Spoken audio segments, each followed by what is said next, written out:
Donc, bonjour Olivier. Bonjour Jérôme. Merci d'avoir fait l'interview sur Pourquoi entreprendre. Pour commencer, est-ce que tu pourrais te présenter au lecteur, s'il te plaît? Ouais, ça marche. Bah écoute, donc je suis Olivier. Je suis entrepreneur depuis déjà un moment puisque j'ai créé ma première boîte à 19 ans. Aujourd'hui, j'en ai 29, donc ça fait 10 ans, un peu plus de 10 ans que ma première boîte a été créée. Et donc je suis plus connu sur Internet pour mon blog qui s'appelle Des livres pour changer de vie, et peut-être aussi pour mon deuxième blog que j'ai lancé il y a pas longtemps, qui est Blogueur Pro. Voilà. D'accord, merci beaucoup. Donc, si j'ai bien compris, tu es passé en fait de blogueur amateur à blogueur professionnel grâce à ton blog des livres pour changer de vie. Est-ce que c'est bien ça? Alors oui, Des livres pour changer de vie m'a servi en fait de plateforme pour lancer mon premier produit, qui est une formation à destination des personnes qui veulent créer leur entreprise et qui s'appelle Agir et réussir. Et Agir et réussir, grâce à mon blog, m'a permis effectivement de devenir blogueur professionnel. Ok, donc et tu as également lancé, si je me trompe, le kit de démarrage de l'entrepreneur, c'est bien ça? Exactement, parce qu'en fait je peux pas accepter enfin j'ai un nombre limité de membres que je peux accepter dans Agir et réussir. Donc comme il y avait des personnes qui voulaient quand même suivre une formation sur l'entrepreneuriat à côté, j'ai créé en fait le kit démarrage de l'entrepreneur, qui est une sorte de résumé d'Agir et réussir, de condensé sous forme de 4 vidéos que je vends également effectivement. D'accord. Et est-ce que tu pourrais nous en dire un peu plus justement sur ton expérience de la vente de ces formations, comment tu as procédé pour les créer et surtout comment tu as procédé pour les vendre au final? Alors bon, déjà j'ai eu l'idée en fait. Alors il faut savoir que mon blog des livres pour changer de vie, il parle comme son nom l'indique de livres qui changent la vie. Et qu'est-ce que c'est en gros? C'est des livres exceptionnels, généralement qui parlent de business. Il n'y a pas que ça, mais c'est le gros des livres que je chronique sur ce blog. J'ai écrit aussi des articles sur l'entrepreneuriat et comment vivre la semaine de 4 heures. Donc je suppose que tu connais le bouquin de Tim Ferriss, La semaine de 4 heures. Oui, oui, tout à fait. Justement, je l'ai découvert grâce à ton blog Ah, notamment. eh ben, écoute, ça me fait plaisir. Et donc ce blog attire bien beaucoup de personnes qui sont intéressées par le fait de créer leur entreprise, de devenir indépendant, de travailler sans patron. Et un jour, en fait, c'était à peu près un peu plus d'un an après la création du blog, donc c'était vers novembre 2009. J'ai tout simplement posté un sondage en demandant à mes lecteurs, en gros, comment je pourrais vous aider davantage, et surtout, quel est votre plus gros problème actuellement, quelle est votre plus grosse frustration. Et il y a eu beaucoup de lecteurs qui m'ont répondu, j'ai envie de créer ma boîte, mais tous les jours je procrastine, c'est-à-dire que je remets sans cesse au lendemain mon projet. Et quand j'ai vu ça, si tu veux, je me suis dit, waouh, c'est dingue. Moi qui ai créé ma boîte à 19 ans, qui ai 10 ans d'expérience dans l'entrepreneuriat, qui a lu plein de bouquins super intéressants sur le business, et sur aussi comment lutter contre la procrastination, comment être productif, je peux vraiment aider ces gens-là à créer leur boîte. Et c'est comme ça que j'ai eu l'idée de créer Agir et réussir. En fait, c'est mes lecteurs qui m'ont dit, voilà ce qu'on veut, tout simplement. Et D'accord. donc voilà, j'ai fait le premier lancement d'Agir et réussir en décembre. C'était un lancement uniquement sur une liste créée à partir du blog, pour tester un peu le concept. La liste était de 300 personnes seulement, et j'ai fait une cinquantaine de ventes. Donc il y avait 50 membres qui à peu près qui sont rentrés dans Agir et réussir, ce qui générait environ 3000 euros de chiffre d'affaires. Et c'est comme ça que un petit peu plus d'un an après la création du blog, je suis devenu blogueur professionnel, tout simplement. D'accord. Donc en fait, donc maintenant tu arrives à vivre avec tes blogs actuellement, c'est bien ça? Ah oui, tout à fait. Là, j'ai encore ma première entreprise qui est là, mais très honnêtement, elle m'embête un peu parce que comme je l'ai expliqué déjà beaucoup dans mes blogs, en fait, cette boîte qui était un rêve pour moi m'a apporté énormément de choses, mais au bout de quelques années, comme j'ai fait les erreurs que font énormément d'entrepreneurs, elle est devenue vraiment une sorte de prison pour moi. C'est-à-dire que je travaillais énormément dedans, c'était pas rare que j'avais des semaines de 70 heures, voire plus. Au début j'étais très motivé, donc c'était pas un problème, mais au bout d'un certain nombre d'années, quand même, tu commences à ressentir la différence d'équilibre entre ta vie professionnelle et ta vie perso. Et puis, je voyais plus trop l'intérêt pour moi de continuer à développer cette boîte parce que j'avais l'impression d'avoir fait le tour et je me sentais un peu emprisonné. Puis quand j'ai découvert la semaine de 4 heures de Tim Ferriss, je me suis dit waouh, c'est exactement ça que je veux faire, lancer un business sur Internet en automatisant au maximum pour pouvoir gagner décemment ma vie tout en travaillant un minimum. Et quand je dis travailler, ça veut dire faire vraiment les choses qu'on n'a pas envie de faire tous les jours. Donc aujourd'hui, mon objectif, c'est de tout simplement de travailler 2 heures par jour maximum, tout en vivant partout dans le monde. Et je me suis donné c'est l'échéance de juillet 2011 pour cet objectif. Et aujourd'hui, je suis plutôt bien parti. Donc je vais céder cette première entreprise d'ici la fin de l'année. En tout cas, c'est mon objectif actuellement, de manière à ce que je puisse me concentrer complètement sur ma deuxième boîte qui est exclusivement online. D'accord, donc je suis ravi que tu parles de la semaine de 4 heures parce que je voulais également en parler. Est-ce que c'est vraiment ton projet de vie, ton projet d'entrepreneur également? Mm-hmm. Donc, est-ce que tu pourrais expliquer rapidement aux lecteurs ce qu'est la semaine de 4 heures pour toi et ce que tu aimerais en faire? D'accord. Donc en fait, pour moi, la semaine de 4 heures, c'est vraiment la clé, c'est de dissocier le temps que l'on passe et l'argent qu'on gagne, et 2, le fait de ne plus être contraint à une seule zone géographique. Comment on arrive à ça? Grâce à Internet. Évidemment, quand on a un business sur Internet, on peut vivre n'importe où il y a une connexion Internet, ce qui veut dire aujourd'hui à peu près partout dans le monde. Mais ensuite, on peut avoir des business sur Internet qui demandent énormément de temps. D'accord? Ça peut être comme un business offline, exactement. En particulier, si on fait les erreurs que font la plupart des entrepreneurs et que j'ai fait pendant des années. Si on a une approche trop technicienne de son entreprise, qu'on part de ses compétences plutôt et qu'on voit sa boîte comme une sorte de job, en fait, plutôt que de voir sa boîte comme un business, on peut, passer énormément de temps à travailler dessus. Alors, bon, ça peut être bien si on est dans des endroits sympas, mais c'est pas mon objectif. Ce que je veux, c'est vraiment, comme j'ai dit tout à l'heure, limiter à 2 heures par jour maximum et 5 jours par semaine le temps de travail que je fais. Et quand je dis travail, c'est vraiment les choses qui me plaisent pas, d'accord, que je suis obligé de faire, sinon mes boîtes ne tourneraient pas. Ça m'empêchera pas de faire des choses que certains pourraient considérer comme du travail, mais que moi je considérerais pas comme du travail, qui seront des passions, comme écrire un article pour mon blog, lire des bouquins, etc. Donc là aujourd'hui, j'ai accompli une très bonne partie de cet objectif, puisque là au niveau de mes revenus sur Internet, je suis environ à 10 000 euros de chiffre d'affaires par mois, donc c'est super là en termes de revenus, il y a rien à dire. Mais par contre, c'est pas encore automatisé, c'est-à-dire que ça me demande encore pas mal de temps, et ça fait partie de mes objectifs, donc prioritaire, d'automatiser au maximum tout ça. Ça va passer par l'outsourcing, donc le fait d'embaucher des employés, le fait d'automatiser certains process et d'utiliser au maximum l'ordinateur quand c'est possible, et notamment de travailler à ce que les processus de vente soient efficaces et automatisés. Voilà, c'est ce que je vais faire pendant les 6 prochains mois. Objectif donc que je sois libéré de tout cela pour juillet 2011, et je pense que je suis bien parti. Ok, donc justement, donc j'ai vu que si j'ai bien compris, tu as préparé une stratégie pour automatiser donc justement ton business. Mm-hmm. Est-ce qu'il serait possible que tu en parles un peu plus? Quelle est ta vision justement de l'automatisation d'un business online? Bon, essentiellement, déjà il faut comprendre ce qui est intéressant dans le fait de vendre des produits online. Alors ça peut être des produits physiques qui sont envoyés aux clients ou des produits dématérialisés. Moi, je me focalise vraiment sur les produits dématérialisés parce que l'automatisation est plus facile. Pour comprendre ça, suffit de prendre un exemple tout simple. Si on compare un livre, par exemple, physique et un livre numérique, on voit qu'il y a une grande disparité dans la rentabilité de ces deux objets qui ont pourtant le même contenu, potentiellement. Une grande disparité dans la rentabilité et dans la facilité de distribution et dans l'automatisation possible. Si je suis un éditeur et que je vends des livres, eh bien, il faut que d'abord je les fasse imprimer, d'accord ? Il faut ensuite que je les envoie à des réseaux de distribution qui vont prendre une marge dessus. Il faut qu'ils soient stockés dans des entrepôts. Et puis, il faut que les gens les achètent dans les points de distribution. Et s'il y a pas assez de ventes, les distributeurs vont faire un retour sur ces livres. Donc tout ça, ça a un coût important. À l'impression, ça a un coût. Le distributeur prend un coût, le transport a un coût, et le retour a un coût. Et il faut gérer ça.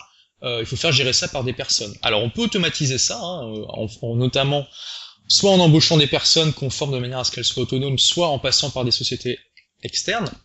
Mais quand on a un livre numérique, tout ça, c'est automatisable beaucoup plus facilement et avec une marge absolument énorme. Pourquoi? Parce que si vous vendez un livre numérique sur Internet, en gros, la personne arrive sur la page de vente du livre. Si ça l'intéresse, elle clique sur ajouter au panier ou sur commander. Elle rentre elle-même ses coordonnées bancaires. Une fois qu'elle a validé sa commande, elle reçoit un email avec le livre, le lien pour télécharger le livre. Et dans tout ça, vous avez eu absolument aucun coût d'impression, aucun coût de distribution, aucun coût de stockage, d'accord, aucun coût de transport, et vous êtes intervenu à aucun moment dans le processus. C'était uniquement le client et l'ordinateur qui ont interagi, ce qui fait que vous pouvez tout simplement gagner de l'argent tout le temps, quoi que vous fassiez. Voilà comment je vois en fait les business online sur Internet. Donc aujourd'hui, moi je vends pas d'e-book. Enfin, disons que mes produits principaux, c'est Agir et réussir et le kit de démarrage de l'entrepreneur. C'est du contenu sur le web, dématérialisé, vendu sans support physique, mais c'est pas des livres, ce sont essentiellement des supports audio et vidéo. En fait, c'est une formation sur Internet. Voilà. D'accord, merci. Justement, est-ce que tu rencontres quand même de la concurrence sur ton secteur de marché par rapport à tes deux produits? Écoute, à ma connaissance, il y a personne qui fait de formation réellement sur le fait de créer son entreprise, sur comment arrêter de toujours remettre au lendemain son projet, comment réussir à dépasser la procrastination, comment accomplir chaque étape qui mène à la création d'entreprise. À ma connaissance, il n'y a pas de formation comme ça sur Internet actuellement en France. Par contre, évidemment, il y a beaucoup de formations sur l'entrepreneuriat dans le monde physique, hein, c'est-à-dire qu'on peut avoir d'ailleurs pas mal de formations gratuites, soit financées par le Pôle emploi, soit qu'on peut avoir à la chambre de commerce et la chambre de métier. Mais bon, Agir, réussir et le kit de démarrage, c'est différent, c'est pas le même positionnement. Moi, j'ai fait beaucoup de ces formations-là quand j'ai créé ma boîte, et je sais que elles s'adressent aux personnes qui sont déjà motivées, qui ont déjà un projet, alors qu'Agir et réussir prend vraiment les personnes qui ont juste l'envie de créer leur boîte, qui n'ont pas forcément l'idée et qui, malgré leur envie, arrivent pas, si tu veux, à se lancer dans leur projet. Voilà, donc j'ai pas vraiment de concurrence aujourd'hui, à ma connaissance, sur Internet. Ok, donc vraiment là, le cœur de tes deux produits au niveau de la cible, donc c'est vraiment les gens qui ont une idée, une envie, mais pas spécialement le projet de créer leur boîte. Et pardon, vas-y. Oui, alors en gros c'est ça, hein, ce sont des personnes qui, comme tu l'as dit, elles ont soit l'envie, soit déjà une idée, bon, et l'envie aussi, et elles n'arrivent pas à concrétiser ça en projet. Mais j'ai aussi, alors c'est pas la majorité des clients d'Agir et réussir, mais j'ai aussi certains membres qui ont déjà leur entreprise et qui ont voulu compléter leurs connaissances, d'autres qui avaient déjà un projet solide et qui voulaient avoir un programme qui les guide, qui les mette sur les rails pour les faire avancer plus vite. Enfin, il y a vraiment un peu tous les profils dans les membres d'Agir et réussir possibles, mais l'essentiel effectivement c'est ça, et j'ai conçu Agir et réussir pour m'adresser spécifiquement à toutes les personnes qui veulent créer leur boîte et qui ont soit l'idée mais elles savent pas comment concrétiser ça, soit pas l'idée du tout. Voilà. D'accord, merci. Donc par rapport à justement tes expériences de ta propre création d'entreprise et par rapport aussi en relation avec les entrepreneurs et futurs entrepreneurs, je suppose que tu as eu quand même certaines connaissances sur certains échecs de création d'entreprise. Et justement, je voulais savoir quels sont les échecs qui t'ont le plus marqué et qu'est-ce que tu peux en retenir justement. Alors, j'ai dans les entrepreneurs que je connais pas beaucoup de personnes qui ont échoué en fait. Attends, laisse-moi réfléchir un peu. Alors, c'est évident que les échecs existent. D'ailleurs, il y a à peu près 30% des boîtes, d'après l'INSEE, 34 si je me rappelle, 34% des boîtes qui mettent la clé sous la porte au bout de 3 ans, et 50%, presque 50% au bout de 5 ans, donc c'est quand même pas rien.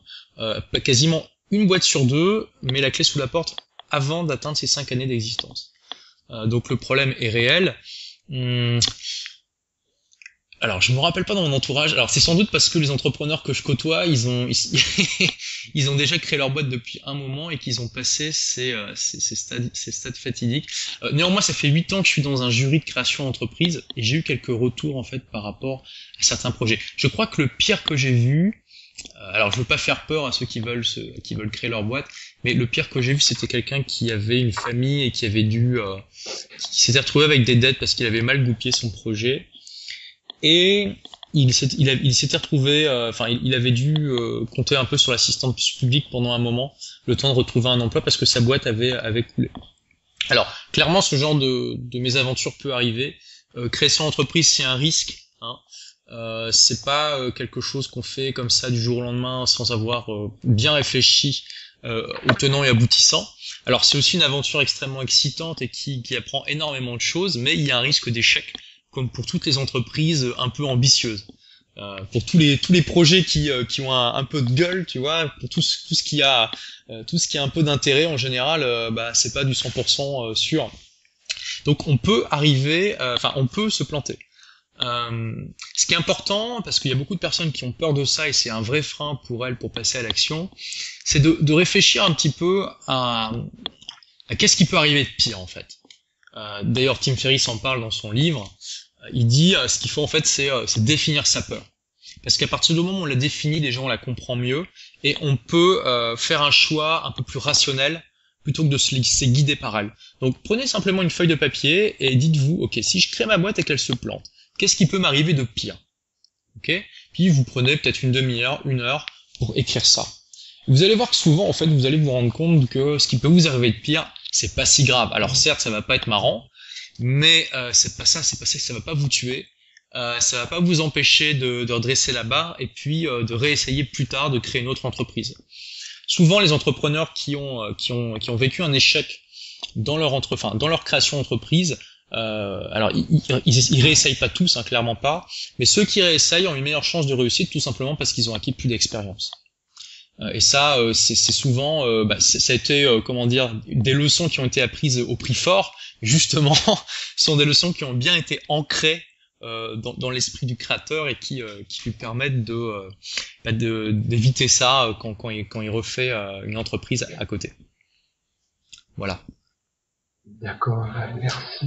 Mais alors à côté de ça, quand tu réussis à créer ta boîte, c'est ce que ça t'apporte, c'est absolument énorme puisque tu deviens, à condition de bien le faire, hein, tu deviens indépendant. Déjà, t'as plus de patron qui décide ce que tu fais ou pas. Tu as ton propre projet, ton bébé. Tu peux, tu peux gagner beaucoup d'argent si ton projet marche bien. Si tu automatises ta boîte, tu peux y passer un temps minimum. Puis c'est vraiment quelque chose de sympa, d'intéressant, de super exaltant de créer sa boîte. Oui, donc en fait, ton expérience de la création d'entreprise a vraiment été un épanouissement et un choix de style de vie. Donc vraiment, l'entrepreneuriat, si j'ai bien compris, c'est vraiment un choix de vie au final. Oui, c'est un choix de vie. Alors c'est pas toujours tout rose, hein, comme j'ai déjà expliqué. Donc moi, au bout de à peu près 6-7 ans, j'avais vraiment l'impression d'être dans une prison dans ma boîte. Mais quand même, j'ai quand même trouvé ça extraordinaire de pouvoir créer ma boîte à 19 ans et de pouvoir squeezer tout le système éducatif et classique et être mon propre patron, devenir super indépendant, très indépendant super vite. Et ça a été une super aventure. Et aujourd'hui, je m'éclate vraiment dans ma deuxième boîte. Elle m'apporte énormément, j'aide énormément de personnes. Et c'est vraiment super. Donc l'entrepreneuriat, c'est pas Disneyland, hein, c'est pas toute la vie est toute belle, toute rose tout le temps.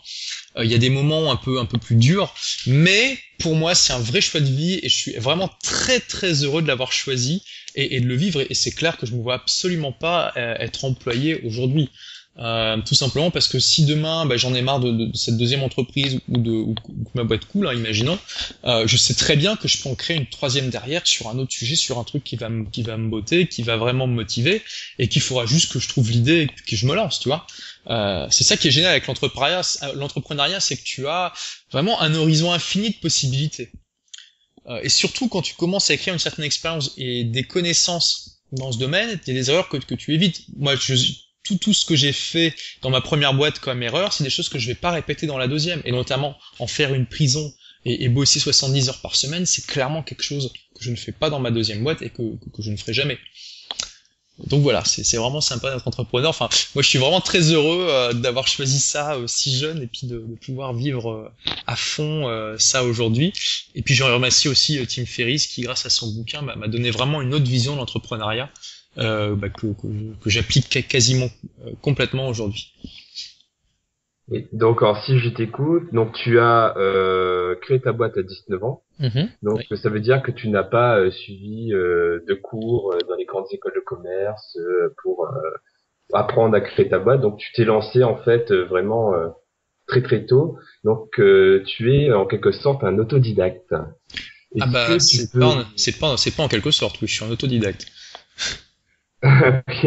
Justement, est-ce que tu pourrais nous expliquer en fait ce qu'est l'autodidactie et bah, les points positifs d'apprendre par soi-même en fait.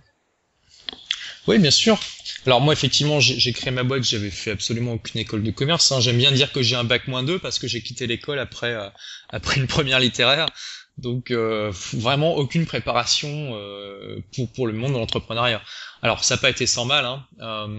Mais en gros, qu'est-ce que c'est qu'être un autodidacte? C'est la volonté, la capacité d'apprendre par soi-même. C'est aussi simple que ça. C'est aussi une manière de vivre, hein. C'est aussi un choix quelque part. C'est aussi une passion. En fait, pour moi, être un entrepreneur et être autodidacte, c'est vraiment des choses qui se complémentent. Alors, on peut être un autodidacte sans être un entrepreneur et un entrepreneur sans être autodidacte, mais vraiment, je trouve que les deux se mêlent très bien parce que, en général, les entrepreneurs, ce qu'ils aiment, c'est apprendre et non seulement apprendre, mais appliquer ce qu'ils apprennent directement dans leur boîte et pouvoir tester dans des conditions réelles pour voir ce qu'ils apprennent dans les livres, dans les formations, en discutant avec les autres, eh bien, peut s'appliquer dans leur entreprise et si ça peut leur apporter quelque chose. Et ça, quand on est autodidacte, on a une facilité comme ça de lire des livres, de suivre des formations, d'essayer de tirer des idées, des concepts de la discussion avec les autres, et ensuite de vouloir les appliquer.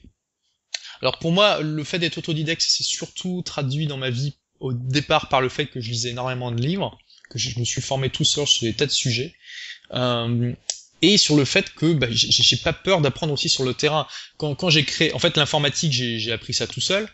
Bon, faut dire que quand j'étais jeune, j'étais pas très social, j'étais quelqu'un de très timide. J'avais peur de parler aux filles et tout ça. Alors j'étais dans une première aile, tu vois, avec, je crois il y avait 28 filles et 4 garçons. Donc c'était pas génial pour moi. Et donc pour moi, l'ordinateur c'était vraiment un refuge pendant des années.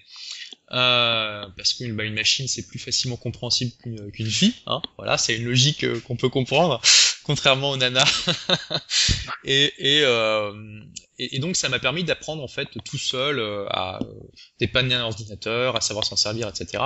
Et c'est comme ça que j'ai eu l'idée de créer ma première boîte. En fait, j'ai tout simplement remarqué que j'avais des amis, j'avais quand même quelques amis, hein, des amis autour de moi qui étaient bloqués par des problèmes qui leur paraissaient insurmontables et que moi j'arrivais vraiment à les résoudre facilement.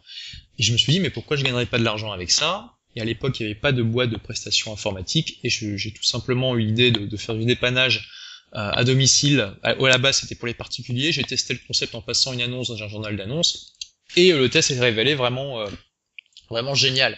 Donc c'est comme ça, je me suis dit, ok, j'arrête les études, je crée ma boîte, j'ai bossé 1 an sur le projet, et j'ai lancé ma boîte, alors que voilà, j'avais aucun diplôme tout court et aucun diplôme sur le business en particulier. J'avais absolument aucune expérience, je savais pas du tout comment acquérir des clients, comment gérer une boîte, etc. J'avais absolument aucune expérience de la vie, alors je comprenais absolument rien à la manière dont le monde fonctionnait. D'accord. Enfin bon, bref, j'étais un jeune adolescent boutonneux, tu vois, avec les lunettes, super mal habillé. Enfin, j'avais rien pour moi, hein, vraiment, à part ma passion, mon enthousiasme et mon envie de créer ma boîte. Et le fait que j'ai réussi à faire ça, ça montre vraiment que n'importe qui peut y arriver en ayant une bonne idée et en étant vraiment motivé pour la mettre en pratique. Donc c'est ça l'autodidactisme. C'est la volonté d'apprendre par soi-même, la volonté d'expérimenter, de savoir oser faire des tests comme cette annonce dans le journal d'annonces que j'ai passé, tu vois, d'avoir le courage de mettre en pratique ses idées, de les vivre. Voilà, et c'est pour ça que je pense que ça se mêle vraiment bien avec l'entrepreneuriat. Et que voilà, c'est vraiment le meilleur des deux mondes qui se conjugue pour créer quelque chose de formidable. Mais on peut être entrepreneur sans être autodidacte, hein. Ok. Donc t'as vraiment appris tout seul ou tu as quand même pu fréquenter des mentors qui t'ont coaché et qui t'ont conseillé? Alors, au début, alors non, quand je dis autodidacte, c'est pas forcément d'apprendre tout seul dans son coin. C'est aussi d'avoir la volonté d'aller chercher les informations là où elles se trouvent. D'accord? Donc ça peut être dans les livres, mais ça peut effectivement en rencontrant des personnes, en allant suivre des cours du soir, ou des séminaires, des ateliers, etc. Euh, donc moi, ce que j'ai fait, c'est que déjà quand j'ai bossé pendant 1 an sur mon projet, j'en ai profité pour suivre différentes formations. Il y en a beaucoup qui sont offertes sur la création d'entreprise, sur la manière de gérer son entreprise. C'est pour ça que j'ai une bonne expérience de ce que font ces formations, et que j'ai fait en sorte qu'Agir et réussir et le kit de démarrage soient complémentaires par rapport à ça et pas un doublon. Euh, donc déjà ça m'a apporté des premiers éléments. Au début, j'ai pas vraiment eu de mentor. Alors j'ai eu un parrain qui m'a suivi un peu, qui m'a aidé, mais on se voyait pas assez pour que je puisse appeler ça un mentor. J'ai eu des personnes qui m'ont vraiment aidé. Enfin, j'ai eu plusieurs personnes qui m'ont aidé et qui elles ensemble faisaient une sorte de mentor collectif, tu vois, qui m'ont appris des choses. Après alors pendant longtemps, j'ai pas lu le livre de business, malheureusement. Je me demande pas pourquoi, je sais pas aujourd'hui pourquoi je lisais pas de livre de business. Je pense que j'avais, je sais pas, une sorte de mauvaise conception de ça. Je me disais que ça servait à rien. Puis j'étais un petit peu fier aussi, tu vois, de mon statut autodidacte, de dire oui, j'ai créé ma boîte sans le bac, j'ai pas besoin de quelqu'un d'un bouquin pour apprendre, tu vois. J'étais un peu fier de ça, ce qui était une grande erreur de ma part. Et j'ai suivi des cours du soir au CNAM sur le marketing, sur différentes choses. Alors, je tiens à dire quelque chose, franchement, ces cours ne servent à rien. Bon, non mais vraiment, enfin, en tout cas, c'est mon avis. Alors, ça m'a vraiment fait plaisir d'y aller. Le CNAM, c'est génial. Le CNAM, c'est des cours du soir qui sont conçus à destination des salariés qui veulent compléter leur formation, passer un diplôme tout en travaillant, et c'est rempli de gens super motivés qui plutôt après une journée de dur travail, tu vois, plutôt d'aller se mettre devant un canapé, regarder la télé pendant 2 heures, ou d'aller voir leurs amis, elles viennent 2-3 heures assister à un cours le soir qui se finit souvent à 21h30, parfois à 22h, et qui doivent bosser le week-end pour préparer les examens. Donc c'est vraiment des gens super courageux. Mais pour ma part, j'ai pas trouvé que les cours étaient d'une concrétude, tu vois, qui permettait d'appliquer ça dans l'entreprise. Les cours de marketing que j'ai eu, franchement, mais ça sert à rien. C'était vraiment des trucs théoriques à non plus finir, qui sont vraiment pas très intéressants. Et voilà, d'un niveau, enfin c'était des cours académiques par des personnes qui avaient jamais eu d'expérience d'entrepreneur de leur vie. Ça, c'est vraiment un gros problème, je trouve, dans l'enseignement, c'est le manque de personnes qui ont une expérience concrète quand elles enseignent un sujet. Donc bon, le CNAM, ça n'a pas été une bonne solution pour moi. Et à un moment, j'ai commencé à lire des livres de business, et ça a été vraiment une porte, enfin, un nouvel univers qui s'est ouvert à moi, en commençant par la semaine de 4 heures. Ça a été le premier que j'ai lu. Ça a vraiment ouvert mes yeux, ça m'a enlevé mes œillères, et je me suis rendu compte de tout le potentiel de ces livres. Tu vois, ce qui est génial avec les livres, c'est que ça coûte rien, et que t'as accès en fait au meilleur cerveau du monde, dans n'importe quelle catégorie, pour un coût absolument dérisoire. Et t'as non seulement accès au meilleur cerveau du monde actuel, mais à tous ceux qui sont morts depuis longtemps. Et ça, c'est quelque chose d'absolument génial. C'est une invention extraordinaire, les livres. Et il y a tellement de personnes qui réalisent pas ça, et qui, malheureusement, après leurs études, arrêtent complètement d'apprendre, alors qu'il y a des tas de bouquins extraordinaires qui peuvent changer leur vie et qui coûtent 10, 20 euros, et des fois moins que ça, et des fois qu'on peut emprunter gratuitement à la bibliothèque. Voilà. Donc, pour répondre à ta question, j'ai pas vraiment eu de mentor. J'ai eu quelques personnes qui m'ont aidé au départ. Les cours du soir, ça n'a pas vraiment été ça. Mes mentors, je les ai surtout rencontrés dans les livres. Aujourd'hui, je peux dire que j'ai un mentor et un ami en la personne de Sébastien Knight qui m'a énormément aidé sur tout l'aspect marketing de mon entreprise. Mais c'est vraiment quelque chose de récent, hein. Ça fait un an qu'il m'aide sur mes projets. D'accord. Donc, en fait, donc c'est vraiment cette envie, cette découverte de la passion de la lecture, et notamment des livres de business, qui t'a poussé à créer des livres pour changer de vie, Oui, et de le transformer au final en ton deuxième business qui te permet de vivre ton rêve de la semaine de 4 heures. exactement. Ok, bon, bah, super. J'aurais une dernière question, si ça te dérange pas. Je t'en prie. Serait en fait, est-ce que tu aurais vraiment des conseils à donner aux blogueurs amateurs qui rêveraient de devenir professionnels comme toi? Oui, bien sûr. Alors, déjà, ils peuvent aller voir le deuxième blog que j'ai lancé, qui est donc blogueur-pro.com. Qui en fait dessus il y a 7 vidéos et des différents articles qui expliquent comment créer un blog à succès de A à Z et ensuite comment le monétiser. Donc c'est complètement gratuit, ils peuvent y aller. Il y a vraiment plein d'infos. Mais alors, si je devais donner un conseil déjà, c'est celui de s'accrocher. D'accord? Parce qu'il y a énormément de blogueurs, et quand je dis énormément, c'est l'écrasante majorité, qui créent un blog en étant super motivés, en se disant ok, je vais faire un super blog, ça va devenir une référence dans la blogosphère française, peut-être même qu'elles veulent le monétiser, etc. Et au bout de 6 mois, elles laissent tomber. Et ça, c'est vraiment l'écrasante majorité des blogueurs. Et quand je dis 6 mois, des fois c'est 3 mois. Moi, mon conseil, c'est que au départ, créer un blog, l'entretenir, le faire connaître, le développer, c'est vraiment un boulot énorme, et au départ, ça paye pas beaucoup. Tout simplement parce que le succès d'un blog, c'est quelque chose d'exponentiel. D'accord? Au début, c'est un peu comme quand vous faites n'importe quelle activité, mais comme par exemple quand vous commencez un sport, ou je sais pas, de la danse, quand vous commencez à prendre de la salsa, ou n'importe quoi d'autre, au début, vous dépensez énormément d'énergie pour très peu de résultats. Et puis vous pouvez voir à côté des personnes qui ont 2-3 ans d'expérience, qui font des trucs qui vous paraissent absolument incroyables, alors qu'apparemment elles dépensent pas beaucoup d'énergie.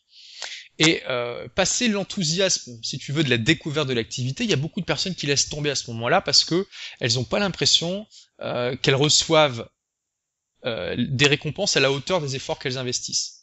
Et ça, c'est une grande erreur. Parce que passer l'excitation de la découverte, t'as toujours, dans toutes les activités, une traversée du désert. Et c'est normal. Parce que c'est là où tu apprends justement toutes les choses basiques, que tu dépenses énormément d'énergie pour rien parce que tu fais plein d'erreurs, et dans le cas de ton blog aussi parce que t'as pas encore beaucoup de personnes qui le connaissent, donc il y a pas beaucoup de personnes qui font des liens vers tes articles, il y a pas beaucoup de personnes qui vont les lire, il y a pas beaucoup de personnes qui commentent.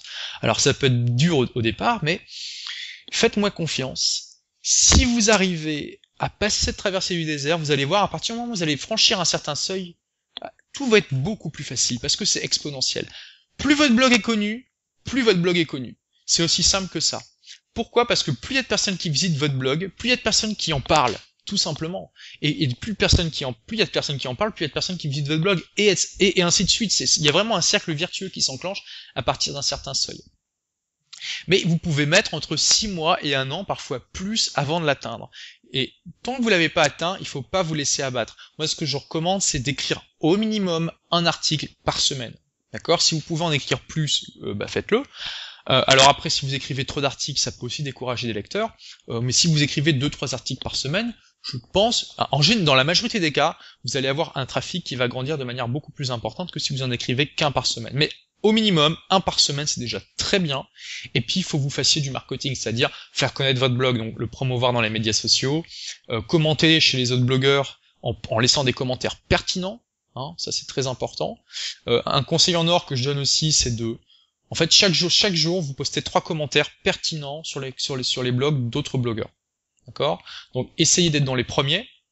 Et en gros, si vous avez fini votre journée et que vous n'avez pas posté vos 3 commentaires, en fait, votre journée n'est pas finie. C'est ça que vous devez vous dire. Systématiquement 3 commentaires par jour. Si vous faites ça, vous allez commencer à être remarqué par les autres blogueurs, vous allez commencer à rentrer en relation avec eux, et puis ils vont venir commenter sur votre blog, vous allez voir. Et en plus, ça va vous apporter du trafic, parce que les lecteurs de ces autres blogs, ils vont voir votre commentaire, s'il est pertinent, ils vont cliquer sur votre nom pour venir sur votre blog. Et c'est comme ça que vous allez le démarrer. Donc voilà mon conseil. S'accrocher, créer un article par semaine et le promouvoir pour le faire connaître. Parce que si vous écrivez un article par semaine sans jamais le dire à personne, il n'y a personne qui viendra le voir, tout simplement. Et donc ensuite le monétiser par la publicité et par la suite la voie royale, vendre ses propres produits numériques. Alors la publicité, franchement ouais. Bon la publicité, il faut le faire au moins pour savoir ce que c'est. Si vous avez jamais fait ça, au moins installer AdSense sur son blog au bout de quelques mois pour voir un peu comment ça marche. Mais faut pas vous leurrer, vous allez rien gagner avec. Ça va vous faire gagner 10, 20, 30 euros par mois. Bon c'est bien, ça permet de payer l'hébergement, mais c'est pas ça qui va vous permettre de passer pro. J'ai toute une vidéo là-dessus. Moi, ce que je recommande, c'est vraiment soit de promouvoir des produits en affiliation, soit de vendre ses propres produits. Ça, c'est effectivement la voie royale, comme tu l'as très bien dit. Mais pour ça, il faut évidemment d'abord avoir une audience, hein, et créer et surtout aussi avoir une liste email de ces lecteurs. Ça, c'est très important. Dès que vous commencez à avoir du trafic, il faut créer quelque chose qui intéresse vos lecteurs, que vous donnez gratuitement en échange de leur email, parce que c'est ça la clé, une des clés importantes de la monétisation de votre site. Ok, bon. Bah, en tout cas, bah, je te remercie beaucoup bah, pour toutes tes réponses et tous tes précieux conseils. Écoute, merci Jérôme, pas de problème. Et bonne continuation pour toi, bah, pour ton objectif de juillet 2011. Exactement. Merci beaucoup. Merci Jérôme.